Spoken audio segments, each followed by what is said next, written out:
राधे राधे दोस्तों, कैसे हैं आप सब। दोस्तों, हिंदू धर्म में होली का विशेष महत्व होता है। होली का त्यौहार 2 दिन मनाया जाता है।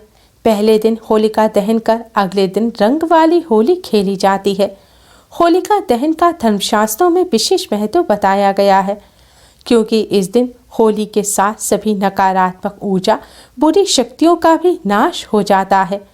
इसलिए होलिका दहन के दिन होली पूजन का विशेष महत्व होता है।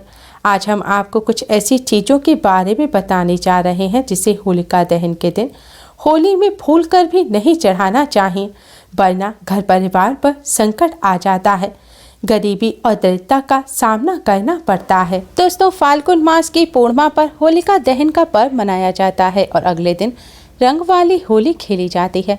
होलिका दहन का पर्व इस बार 13 मार्च को मनाया जाएगा और रंग वाली होली 14 मार्च दिन शुक्रवार को खेली जाएगी। दोस्तों, इस बार होलिका दहन पर भद्रा का साया रहेगा। इस बार होली पर चंद्र ग्रहण लगने जा रहा है, जो कि एक पूर्ण चंद्र ग्रहण होगा। इस चंद्र ग्रहण का होली पर होने से इस बार की होली का महत्व और अधिक बढ़ गया है। इस बार होली में आप अगर कोई मंत्र सिद्ध करना चाहते हैं, कोई भी उपाय टोटके करना चाहते हैं, तो वह जल्द ही सिद्ध हो जाएंगे और सफल होंगे। दोस्तों, अगर बात करें सूतक की, तो भारत में यह चंद्र ग्रहण दिखाई नहीं देगा, इसलिए भारत में इसके सूतक भी मान्य नहीं होंगे। लेकिन पूजा पाठ के लिहाज से, टोने टोटके या उपाय के हिसाब से इस बार के चंद्र ग्रहण का होली पर पड़ने से इस बार की होली का महत्व कई गुना अधिक बढ़ गया है।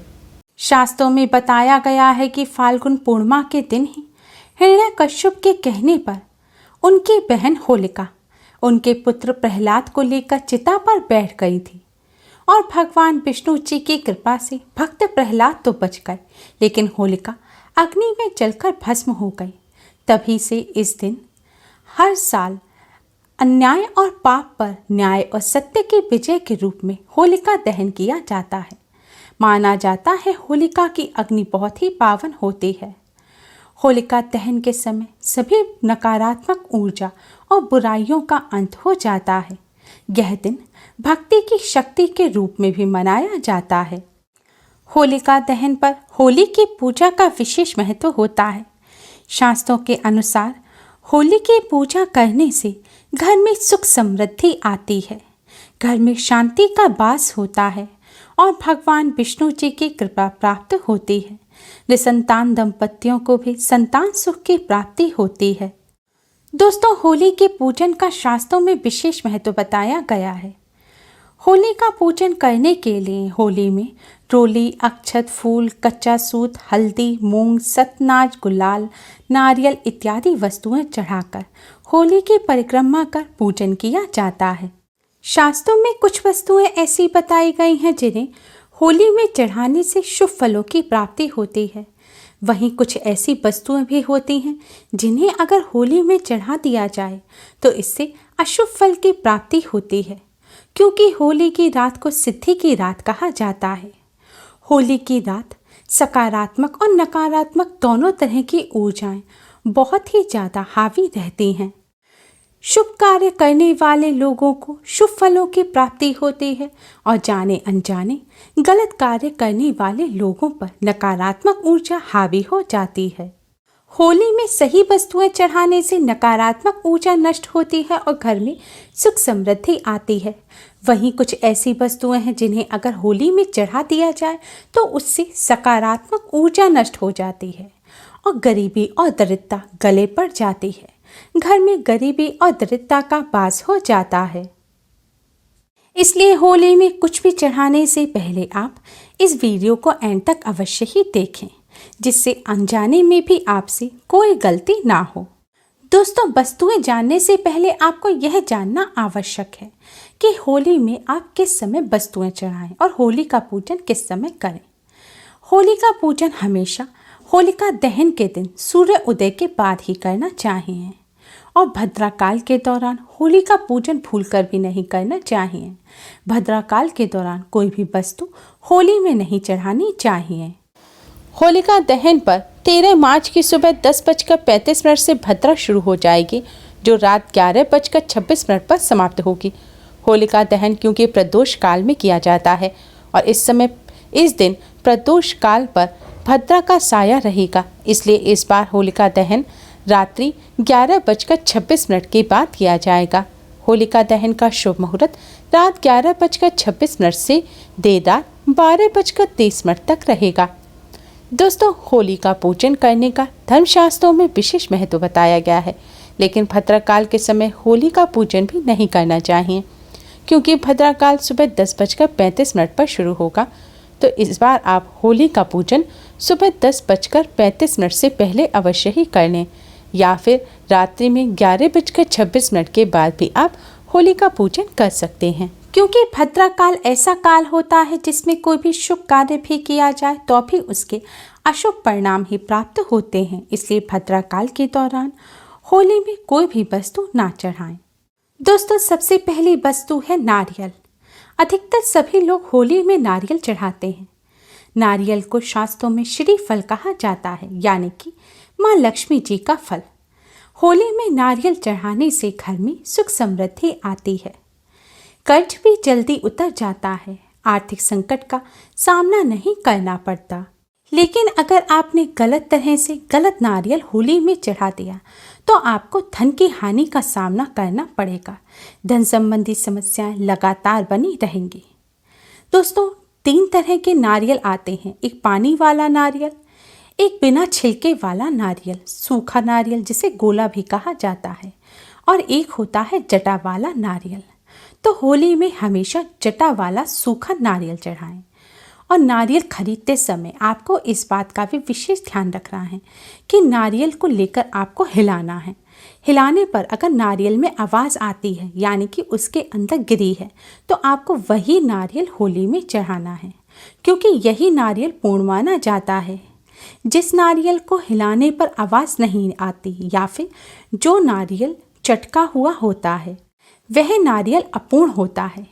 उस नारियल को होली में चढ़ाने से शुभ फलों की बजाय अशुभ फल की प्राप्ति होती है, क्योंकि नारियल को पूर्णता का प्रतीक माना जाता है। इसलिए सदैव होली में साबुत जटा वाला गिरी वाला नारियल ही चढ़ाएं। नारियल चढ़ाते समय आपको इस बात का ध्यान रखना है कि अगर आपको कोई नौकरी संबंधी परेशानी है तो आपको जलती हुई होली में नारियल चढ़ाना चाहिए। अगर आपको कार्यों में सफलता नहीं मिल रही है तो होली जलने से पहले आपको नारियल, पान और सुपारी के साथ होली में डालना चाहिए। अगर आपको धन संबंधी समस्या है तो होली की 7 परिक्रमा करने के पश्चात आपको नारियल होली में डालना चाहिए। अगर आपके ऊपर किसी की बुरी नज़र लगी हुई हो, कोई ऊपरी बाधा है, कोई परेशानी है, तो आपको नारियल को अपने सिर पर से 7 बार बारने के बाद नारियल को 3 बार पेट पर से मौली से लपेटकर मौली के में गांठ बांधकर आपको इस बंधे हुए नारियल को होली में चढ़ाना चाहिए। उतारा किए हुए नारियल को कभी भी आप बिना बांधे हुए होली में ना चढ़ाएं। इस बात का विशेष ध्यान रखें। दोस्तों, नारियल के अलावा एक अन्य वस्तु है जिन्हें बड़कुले कहा जाता है। ये हम सभी होली में अवश्य ही चढ़ाते हैं। गोबर के राउंड सर्कल बनाए जाते हैं जिनमें छेद होता है। ऐसे ही खिलौने, चांद तारे भी बनाए जाते हैं। इन सभी को सूखने के बाद मौली में डालकर एक माला बनाई जाती है और इस माला को होली पर चढ़ाया जाता है। बड़कुले चढ़ाए बिना होली की पूजा पूर्ण नहीं होती, लेकिन हमेशा बड़कुले चढ़ाते समय हम लोग बहुत बड़ी गलती करते हैं। अधिकतर सभी लोग सिर्फ एक माला बड़कुले की होली पर चढ़ाते हैं। अगर आप भी ऐसा करते हैं तो आगे से भूल कर भी ऐसी गलती ना करें, क्योंकि हमेशा बड़कुले की 4 मालाएं चढ़ानी चाहिए और यह मालाएं परिवार के मुखिया को चढ़ानी चाहिए। सबसे पहली माला पितरों के नाम की होली पर चढ़ाई जाती है। दूसरी माला बजरंगबली के नाम की होली पर चढ़ाएं। तीसरी माला शीतला माता के नाम की होली पर चढ़ाएं। इसके बाद लास्ट में चौथी माला आपको अपने परिवार के सभी सदस्यों के तरफ से होली पर चढ़ानी चाहिए।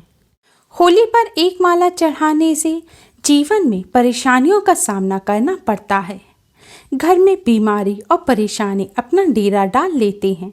इसलिए पितरों की, बजरंगबली की, शीतला माता की कृपा प्राप्त करने के लिए होली पर आप 4 बड़कुले की मालाएं चढ़ाएं। ऐसा करने से पितरों और बजरंगबली की कृपा से कष्टों और दोषों से छुटकारा प्राप्त होगा। साथ ही शीतला माता की कृपा से घर में किसी प्रकार की कोई बीमारी नहीं आएगी। 230वीं चीज है कच्चा सूत। होली की परिक्रमा करते समय होली पर सदैव कच्चा सूत बांधना चाहिए। अधिकतर लोग रील, जो सिलाई वाली रील होती है, उसके धागे को होली पर बांधने लग जाते हैं। ऐसा भूलकर भी नहीं करना चाहिए। होली पर सदैव कच्चा सूत बांधना चाहिए। होली की 3 या 7 परिक्रमा करनी चाहिए और 3 या 7 परिक्रमा करते समय आपको 3 बार या 7 बार कच्चा सूत होली पर लपेटना चाहिए। अधिकतर लोग यह गलती करते हैं कि अगर उनके सूत का एक बंडल एक परिक्रमा में ही खत्म हो गया तो वो बाकी परिक्रमा खाली हाथ करते हैं। ऐसा भूलकर भी नहीं करना चाहिए। चाहे कितने भी बंडल लगें, लेकिन आप अगर 3 परिक्रमा कर रहे हैं तो 3 बार कच्चा सूत होली पर लपेटें। 7 कर रहे हैं तो 7 बार कच्चा सूत होली पर लपेटें। परिक्रमा करते समय भी आप इस बात का ध्यान रखें कि कई लोग कुछ टोने टोटके के लिए होली की उल्टी परिक्रमा करते हैं। ऐसा भूलकर भी ना करें। होली की सदैव सीधी परिक्रमा करें। अगर आप होली की उल्टी परिक्रमा करेंगे तो आप पर नकारात्मक ऊर्जाएं हावी हो जाएंगी, जिससे आपको नुकसान उठाना पड़ेगा। होली की पूजा करते समय होली पर जल भी चढ़ाया जाता है। यह जल शीतला माता के लिए चढ़ाया जाता है, लेकिन ध्यान रखें होलिका दहन के समय या होलिका दहन के बाद होली पर जल भूलकर भी ना चढ़ाएं। होली पर उतारा करते समय कई लोग अपने पुराने पहने हुए कपड़े या फिर अपने सिर के बाल काटकर होली में चढ़ा देते हैं। ऐसा भूलकर भी नहीं करना चाहिए। ऐसा करने से आपको नकारात्मक ऊर्जा से छुटकारा मिलने की बजाय नकारात्मक ऊर्जा का आपके ऊपर प्रभाव हो जाएगा। दोस्तों, होली पर इन वस्तुओं को चढ़ाते समय आप इन बातों का विशेष ध्यान रखें। साथ ही यह भी ध्यान रखें कि पीरियड के दौरान महिलाएं होली पर कोई भी वस्तु ना चढ़ाएं, ना ही होली के पास जाएं, ना ही होली की परिक्रमा करें। यह भी ध्यान रखें होली का पूजन करते समय, होली की परिक्रमा करते समय या कुछ भी वस्तु चढ़ाते समय आप जूते चप्पल ना पहनें। होली का पूजन करने से पहले या होली में कुछ भी चढ़ाने से पहले आप स्नान अवश्य ही कर लें। होली का पूजन करते समय महिलाएं अपने बालों को बांध कर रखें और कोई भी सुगंधित वस्तु लगाकर, परफ्यूम वगैरह या सौंदर्य प्रसाधन, कोई भी ब्यूटी प्रोडक्ट्स लगाकर आप होली का पूजन ना करें। होली का पूजन सादगी के साथ करें, क्योंकि होली के दिन सकारात्मक ऊर्जाओं के साथ ही नकारात्मक ऊर्जाओं का प्रभाव भी बहुत ज़्यादा रहता है और नकारात्मक ऊर्जाएं खुशबू पर या फिर सौंदर्य प्रसाधन पर बहुत जल्दी आकर्षित होती हैं। इसलिए इन बातों का विशेष ध्यान रखें। उम्मीद है आपको हमारी ये वीडियो पसंद आई होगी। प्लीज़ लाइक करें। हमारे इस वीडियो को अपने फ्रेंड्स और रिश्तेदारों में ज़्यादा से ज़्यादा शेयर करें, जिससे वह भी इसका लाभ उठा सकें। हमारी और भी वीडियोज़ के लिए हमारे चैनल को सब्सक्राइब करना ना भूलें। Thanks for watching. Radhe Radhe.